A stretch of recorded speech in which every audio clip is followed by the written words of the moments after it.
Friends, मैं हूं आपकी शिल्पा में। Once again I am here to teach you our Sanskrit lesson number 3 which name is Param Nidhanam Kaha, and its meaning is what is great treasure या फिर great treasure. So first of all we come to our prefix. Raja Bhoja lived in the 11th century AD in Malwa. Malwa में 11वीं सदी जो थी, 11वीं सदी, उसमें राजा भोज करके एक राजा रहते थे. In present the Malwa is known as Madhya Pradesh at present. Living in Dharanagar, the fame that Raja Bhoj attend at that time is still alive today.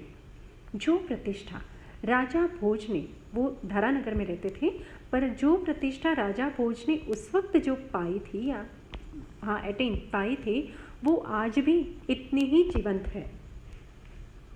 Even today many interesting stories of his good governance his ability to be just even under the most difficult circumstances and his ability to recognize the learned are popular. अब क्या इसमें famous क्या था? Even today, आज भी, many interesting stories of his good governance, उसके अच्छे शासन की बहुत सारी कहानियाँ. His ability to be just even under the most difficult circumstances, जो बहुत मुश्किल संजोग होते हैं उसमें भी कैसे जिया जाता है, उसमें से बाहर कैसे निकला जाता है, वो उनकी जो ताकत थी वो. And his ability to recognise the learned are popular, और कोई भी पंडित को पहचानने की उनकी जो एबिलिटी थी, उनकी जो ताकत थी, शक्ति थी, वो आज भी पॉपुलर है, यानी फेमस है. A collection of such stories in Sanskrit called Bhoj Prabandh is very well known. अब उसमें से a collection of such stories, यानी ऐसी बहुत सारी कहानियों का जो कलेक्शन है, वो संस्कृत में भोज प्रबंध ऐसी बुक है, उसके अंदर पाई गई है. बहुत सारी ऐसी स्टोरियाँ इज़ वेरी वेल नोन, यानी बहुत अच्छे से हम जानते हैं इसे. इन दिस, यानी कि भोज प्रबंध में, there are many events related to Raja Bhoj are described here by using many verses with aesthetic poetic qualities. क्या कहते हैं? राजा भोज की जो बहुत सारी कहानियाँ हैं, वो इसमें एस्थेटिक पोएटिक क्वालिटीज़, यानी पोएम की जो अच्छे से अच्छी क्वालिटी होती है, वो क्या होती है? छंद, अलंकार, वो सब इसके वर्स में है, यानी उसकी सुंदरता को बढ़ाता है, पोएट्री की सुंदरता को बढ़ाता है. वो सब भोज प्रबंध में दिया गया है. इन एडिशन टू दिस, इससे ज़्यादा अगर हम कुछ देखते हैं तो, Sanskrit poet of different periods have accepted Raja Bhoj as a character to present their ideas. बहुत सारे जो अच्छे अच्छे कवियों हैं, उन्होंने अपना जो आइडिया है वो रजू करने के लिए राजा भोज को एज ए कैरेक्टर, यानी चरित्र के रूप में लिया है. Once a study in dialogue form is presented here focusing on Bhoja. इसमें से एक स्टोरी जो यहाँ डायलॉग यानी संवाद के रूप में दी गई है, वो भी राजा भोज पर प्रकाश फैलाता है. In this dialogue between Raja Bhoj and young scholar, it has been attempted to emphasise strength of one thing over the other. यहाँ पर जो हमें राजा भोज और एक युवा पंडित है, उन दोनों के बीच का जो कन्वर्सेशन है, डायलॉग है, संवाद है, उसमें हमें ये दिखाया गया है कि एक की ताकत दूसरे पर कैसे भारी पड़ती है. एज द कन्वर्सेशन प्रोग्रेस, जैसे कि उनकी बातचीत, उनका संवाद आगे चलता है, there is a total hold when it comes to the point of contentment. वहाँ पर बिल्कुल होल्ड, यानी वहाँ आकर थम जाता है. उनका जो संवाद है, उनकी जो बातचीत है, वहाँ आकर थम जाती है जब बात संतोष की आती है. कंटेंटमेंट यानी कि संतोष. That is, this story lays stress on the importance of contentment. और इसीलिए ये जो हमारी कहानी है, वो संतोष के ऊपर भार देती है, यानी ज़्यादा महत्व देती है. While reading this lesson, जब हम ये लेसन पढ़ते हैं तो it is important to pay attention to the concord between the case of the doer and the verb forms, यानी क्रियापद के जो अलग अलग रूप हैं और कर्ता कर्म ऐसे विभक्ति के जो अलग अलग रूप है वो यहाँ कैसे अच्छे से यूज़ किया गया है उस पर भी हमें ध्यान देना चाहिए. In addition to this, you also have to learn how the case ending of nouns and the various forms of the verb change. Noun के और वर्ब के फॉर्म कैसे चेंज होते हैं इस पर भी हमें थोड़ा ध्यान देना चाहिए. Next come to our lesson. First of all, I read in Sanskrit, then explain in Hindi, and then translation in English.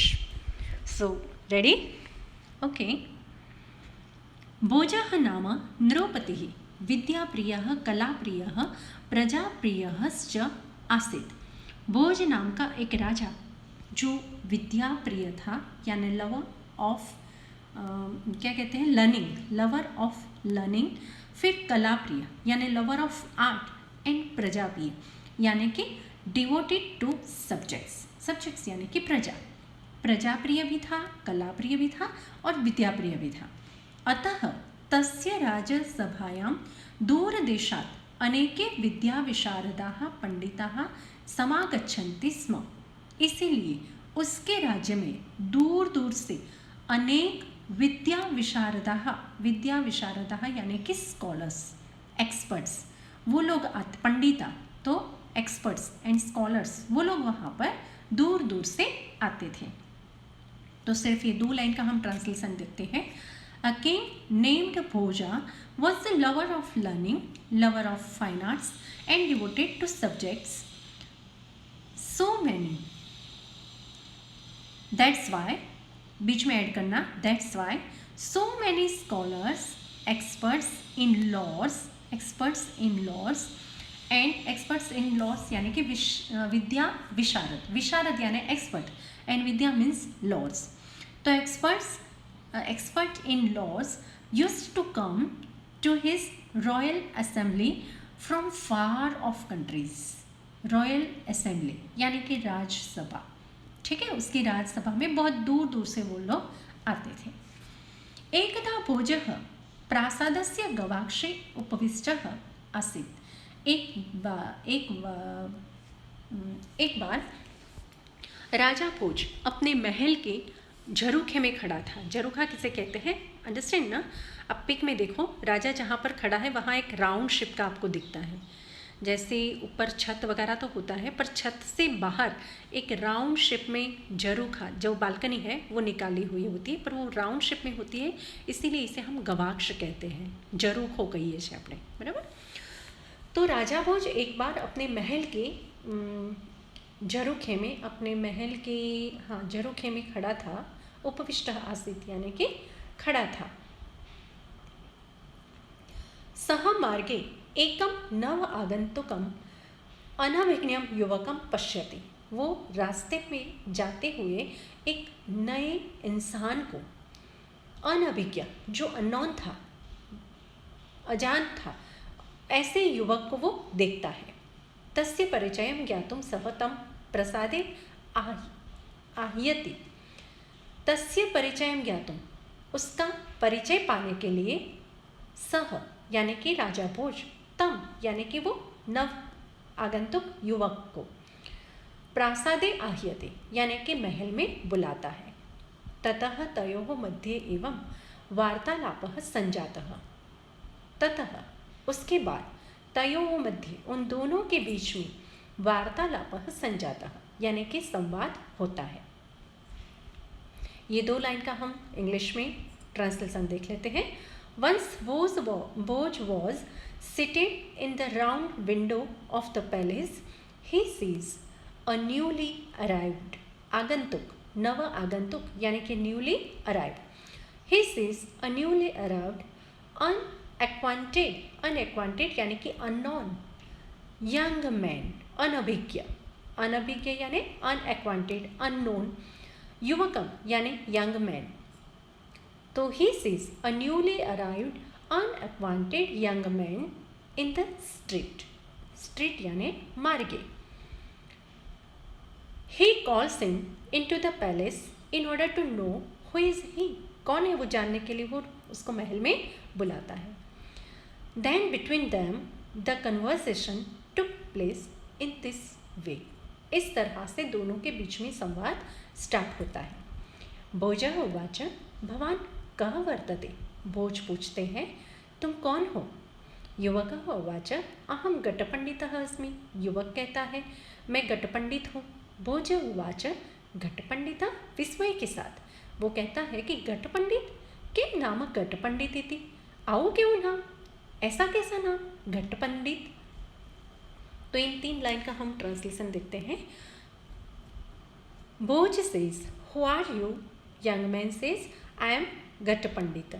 Bhoj says Ghatpandita, what indeed does Ghatpandit mean, that means Ghatpandit का मतलब क्या होता है। युवकः उवाच यथा घटे परिपूर्णः जलं तिष्ठति तथैव मयि परिपूर्णः ज्ञानं वर्तते, जैसे कि घड़े में पानी कंठे तक भरा होता है, घड़ा पानी से पूरा भरा होता है, वैसे ही मैं ज्ञान से पूरा भरा हुआ हूँ। अतः अहम स्व आत्मानं घटपंडितं मन्ये, इसीलिए मैं अपने आप को घट पंडित मानता हूँ, यानी कि घड़े में छलोछल जैसे पानी भरा है वैसे मुझ में छलोछल ज्ञान भरा हुआ है। तो इसका हम ट्रांसलेशन देख लेते हैं। Young man says just as there is water filled up its brim, brim यानी काट लो, इन द पिचर, पिचर यानी कुंभ, in the same way there is full knowledge in me, so I consider myself to be Ghatpandit, इसीलिए मैं अपने आप को घट पंडित मानता हूँ। भोज उवाच युवकस्य गर्वपूर्णाम् उक्तिं श्रुत्वा स्वात्मानं ततः अपि अधिकं मत्वा अहंकारेण सह यदि त्वं घटः असि तर्हि अहं मुद्गरः एवं वर्ते। तो भोज राजा कहता है युवक का अभिमान पूर्वक बोलना, वो अपने आप को कहता है कि मैं थोड़ा उससे कम हूँ, अहंकार से वो कहता है कि अगर वो गर्व से कह सकता है कि मैं नॉलेज से भरा पड़ा हूँ तो हम थोड़ी ना कम हैं, मैं तो उससे भी अधिक हूँ, इससे भी मैं ज़्यादा हूँ ज्ञानी। तो उसको अभिमान आ गया, तो अभिमान के साथ वो ऐसे मन में कहता है और फिर बाहर लाउडली कहता है यदि तुम घटः असि, अगर तुम घड़ा हो तो, मटका हो तो, अहम मुद्गरन एव वर्ते, तो मैं भी हथौड़ा हूँ और मट्टी के घड़े को हथौड़ा तोड़ डालता है, यानी तुमसे मैं 2 कदम आगे हूँ। इंग्लिश में इसका ट्रांसलेशन देखते हैं। Bhoj says listening to the proud speech of the young man and thinking himself to be better than him proudly, if you are a pitcher then I am a hammer, अगर तुम मटका हो तो मैं हथौड़ा हूँ।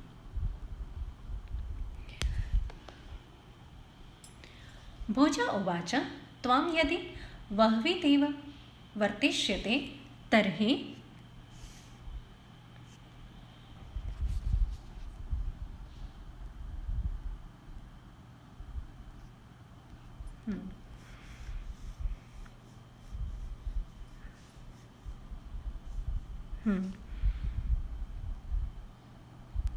एक लाइन बीच में छूट गई है थोड़ा बहुत, तो यहाँ थोड़ा ध्यान रखना। जैसे कि कहाँ तक आई, यस, मुद्गरः, जैसे कि मुद्गरः स्वकीयेन प्रहारेण घटं विनाशयति, जैसे कि मुद्गर अपने प्रहार से घड़े का विनाश करता है, घट का विनाश करता है। अहम अभी घट रूपम भवंतम विनाशयामि, मैं भी घट रूप तुम्हारा यानी कि मटका रूप तुम्हारा विनाश करूँगा।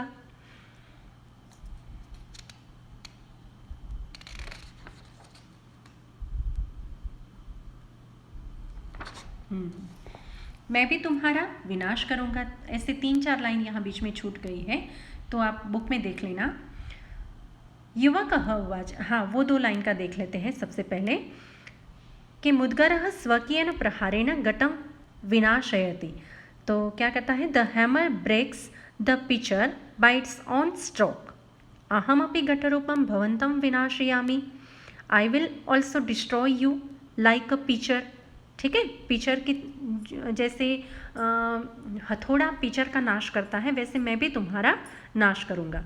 युवकः उवाच, यदि भवान् मुद्गरत्वेन वर्तिष्यते तर्हि अहम् अग्निः भवामि। वो क्या कहता है, अगर तुम हथौड़ा बनोगे तो मैं क्या बनूंगा, अग्नि बनूंगा, फायर बनूंगा।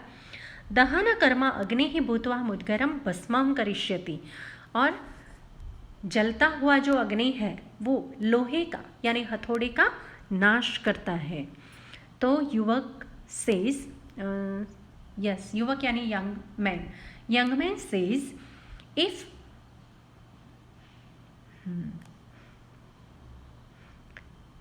if you are like a hammer, I will become fire. Becoming the burning fire, I will turn the hammer into ashes. और बर्निंग फायरिंग होने के नाते मैं जो हथौड़ा है उसका हैमर को मैं राख बना दूंगा, यानी कि उसका मैं नाश करूंगा। तो उसके बाद है भोज उवाच त्वां यदि वह्वित्वेन वर्तिष्यति तर्हि अहं वृष्टिः भविष्यामि। तुम अगर अग्नि बनोगे तो मैं बारिश बनूंगा।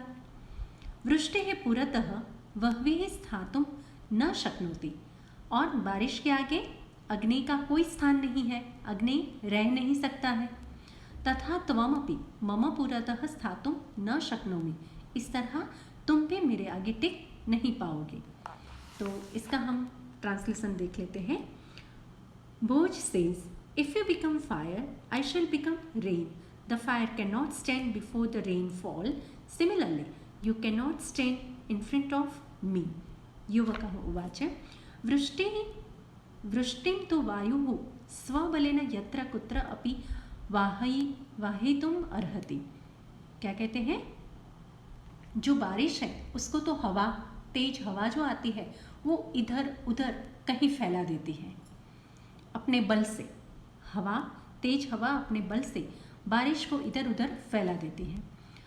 वृष्टि रूपम भवंतम अहम वायु भूत्वा इतः ततः वहिष्यामि, और बारिश रूप तुमको तेज वायु रूप, तेज हवा रूप में इधर उधर कहीं बहा दूंगा। तो यंग मैन क्या कहता है, young man said, but wind is able to blow rain anywhere with its own force, becoming the wind I will blow you here and there when you are in the form of rain. Bhoj उवाच, यदि भवान् वातत्वेन वर्तिष्यति तर्हि अहं वायुभक्षकः भुजगः भविष्यामि। अगर तुम तेज हवा बनोगे तो तेज हवा को खाने वाला मैं सांप बन जाऊंगा।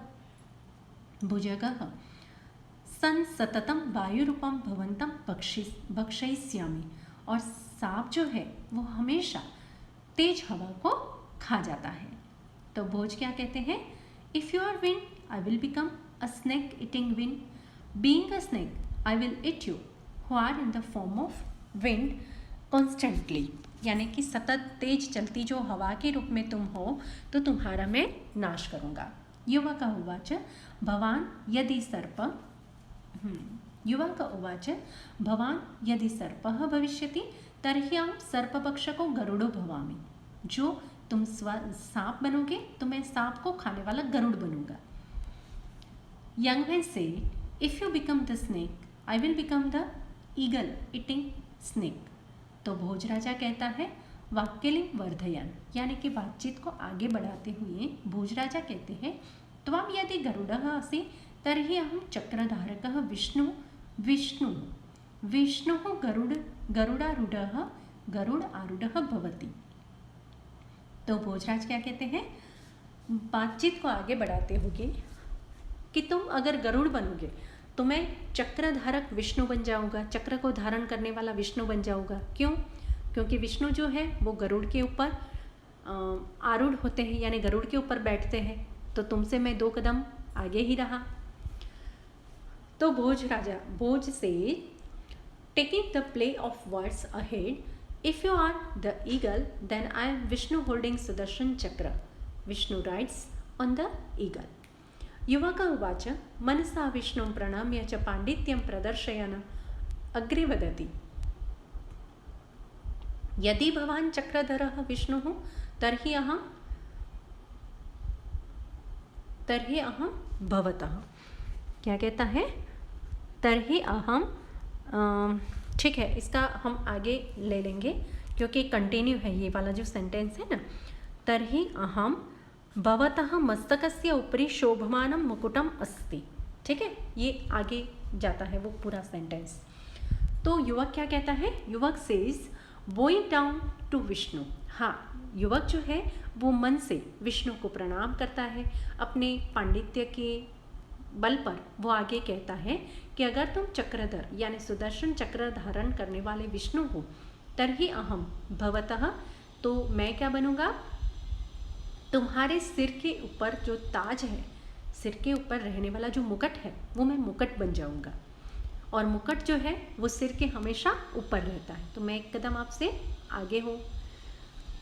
तो young man says bowing down to Vishnu mentally and displaying scholarship continue, if you are Vishnu holding Chakra I am the crown that looks beautiful on your head, the crown always stays on the head. हमेशा वो मस्तक के ऊपर ही रहता है। ठीक है, जो क्राउन है वो हमेशा मस्तक के ऊपर ही रहता है। तो मैं 2 कदम आगे ही रहूँगा। फिर आगे वो कहता है मस्तकस्य उपरि शोभमानं मुकुटम अस्मि। तो मैं क्या बनूंगा? मस्तकस्य उपरि शोभमानं मुकुटम अस्मि। मैं मस्तक के ऊपर शोभायमान जो मुकुट है वो बनूंगा।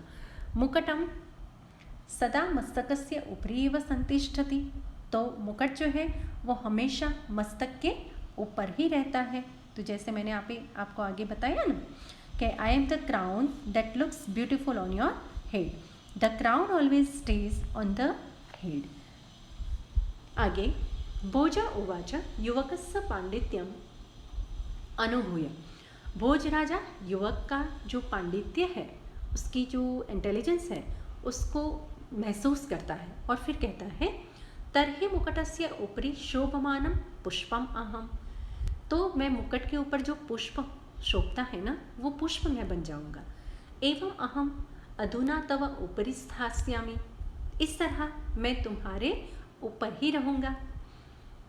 तो भोजराजा कहते हैं experiencing the scholarship of the young man, then I am the flower looking beautiful on the crown. છોગું હોય ને, મુગટ ઉપર જે છોગું હોય, પીંછું હોય, મોરપીંછ, એવું એ ફૂલ બનશે, બરાબર.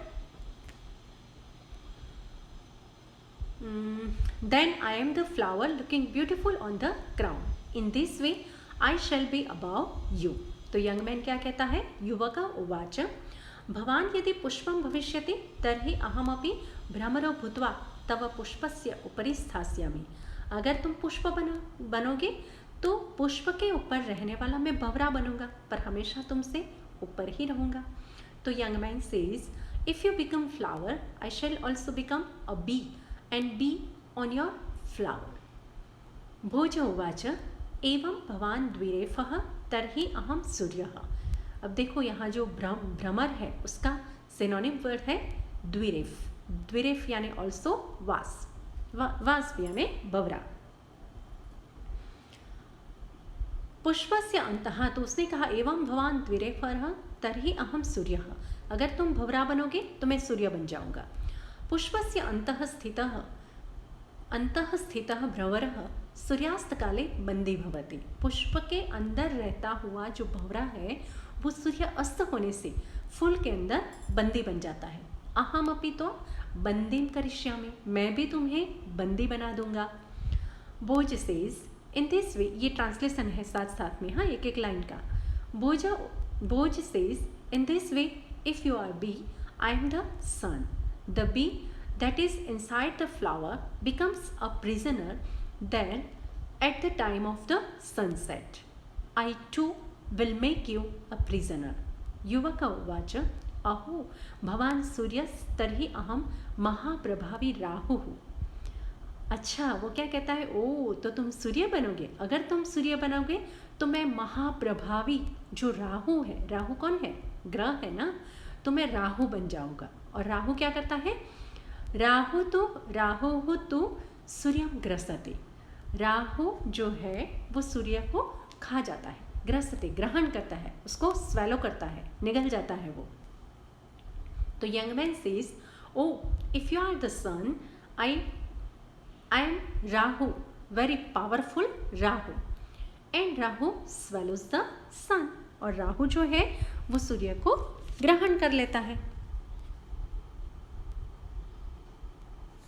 यस. उसके बाद कहता है भोज उवाचते, भोज कहते हैं किंचित उच्च ही, थोड़े ऊंची आवाज में कहते हैं, भवान राहु च एत अहम राहु रूपाय तुभ्यम दानम दास्यामि. अगर तुम राहु बने तो मैं तुम्हें दान दूंगा. अहम तुभ्यम दानम दास्यामि, मैं तुम्हें दान दूंगा. दान ग्रहणेन तव अयम गर्वः निश्चयेन शांतः भविष्यति. और दान पाते ही तुम्हारा ये जो अभिमान है पंडिताई का, वो निश्चय यानी कि निश्चित रूप से शांत हो जाएगा. तो भोजराजा कहते हैं in slightly loud voice, if you are Rahu I will give money to you who has assumed the form of Rahu. This pride of yours will surely be subdued. यानी कि मैं देने वाला हुआ और तुम लेने वाला. लेने वाले का हाथ हमेशा नीचे रहता है और देने वाले का हाथ हमेशा ऊपर रहता है, इसलिए मैं दानवीर बन के तुमसे ऊपर ही रहूँगा. युवक उवाच विहस्य चातुर्येण, यानी कि क्लेवरली वो उनके सामने देखता है. यदि भवान दानी तर्हि अहम संतुष्टः. अब जो हमारा टाइटल है वो आ गया. यदि भवान दानी, अगर तुम दानी बनोगे तो मैं संतुष्ट हो जाऊंगा, कंटेंटमेंट. भवतः दानस्य प्रयासः निष्फलः भविष्यति. और मैं अगर संतोषी बन गया जबकि मुझे तुमसे कोई दान चाहिए ही नहीं, तो तुम्हारा दानी बनने का जो प्रयास है वो निष्फल हो जाएगा, व्यर्थ हो जाएगा. सर्वतः अलुब्धः अहम भवतः दानम न ग्रहिष्यामि. और मैं लोभी नहीं बनूंगा, संतुष्ट बन जाऊंगा, तो मैं तुम्हारा दान ग्रहण ही नहीं करूंगा. Young man says smiling cleverly, if you practise charity then I am the one who is contented. Your effort of charity will be fruitless. Being absolutely free from greed, I shall not take money offered by this way of charity from you. ठीक है. अब आगे, एवं उत्तरोत्तरम विवादरतयोः भोजयुवकयोः मध्ये तदा संतोषस्य विषयः समुपस्थितः. तदा यदा संतोषस्य विषयः समुपस्थितः तदा समागते संतोषे सर्वं शांतं भवति इति वचनानुसारं विवादः अपि स्वयं एव शांतः. एवं उत्तरोत्तरम, उत्तर और इसका प्रत्युत्तर. ठीक है, प्रश्न और उत्तर, ऐसे विवाद करते करते भोज और युवक दोनों के बीच में जब संतोष आ गया, तो जैसे ही संतोष ने स्थान लिया वैसे ही वहाँ पर शांति हो गई. समागते संतोषे सर्वं शांतम भवति. संतोष के आने से सब शांत हो गया. इति वचनानुसार विवाद अपि स्वयं शांत. ऐसा कहते हैं ना, तो इसके अकॉर्डिंग ये जो संवाद था, ये जो विवाद था दोनों के बीच का, वो भी शांत हो गया. इन this way during the course of argument going on between Bhoj and the young man engrossed in controversy, when the topic of contentment came up, according to the maxim यानी कि ऐसी उक्ति है, when contentment comes everything becomes quiet.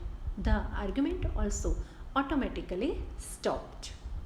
अन्ते चतुरं ज्ञानेन गुणेन च उपेतं तं पंडितं युवकं प्रणम्य धाराधिपतिः भोजराजः अवदत्।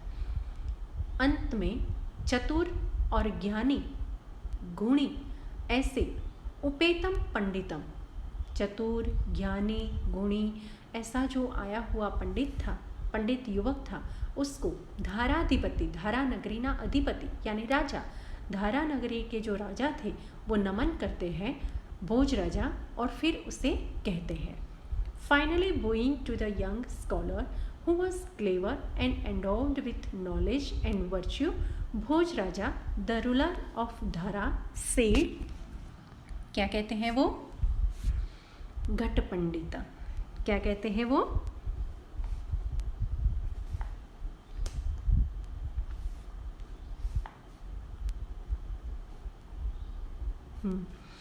घट पंडित गुण पूजा के धारा देशे भवतः स्वागतम अस्ति। क्या कहते हैं? जो गुणों की पूजा होती है ऐसे धारा देश में तुम्हारा स्वागत है घट पंडित। भवान विजयी जातः, तुम विजयी बन गए हो। संतुष्टम जनम न कहा अपि पराजेतुम अर्हति, संतुष्ट नर जो है वो कहीं भी पराजित होता नहीं है। यतः ही संतोषः एव पुरुषस्य परम निधानम वर्तते, इस तरह से संतोष जो है वो इंसान का सबसे बड़ा धन है। तो राजा भोज कहते हैं, oh Ghatpandit, you are welcome in the kingdom of Dhara, that is the worshipper of quality. You have become victorious, no one can defeat a person who is contented, because indeed contentment is the great treasure of man. तो यहाँ हमारा जो third lesson है परम निधानम कहा वो हम complete करते हैं और आपको इसका ट्रांसलेशन, इसकी हम समझौती, आई होप कि आपको समझ में आया होगा। और इसके बाद आपको अगर कोई भी कन्फ्यूज़न है तो आप व्हाट्सएप पे या फिर इसमें कमेंट बॉक्स में जाके मुझे बता सकते हैं। मैं आपका जो कन्फ्यूज़न है उसको मैं सॉल्व करूँगी। ठीक है।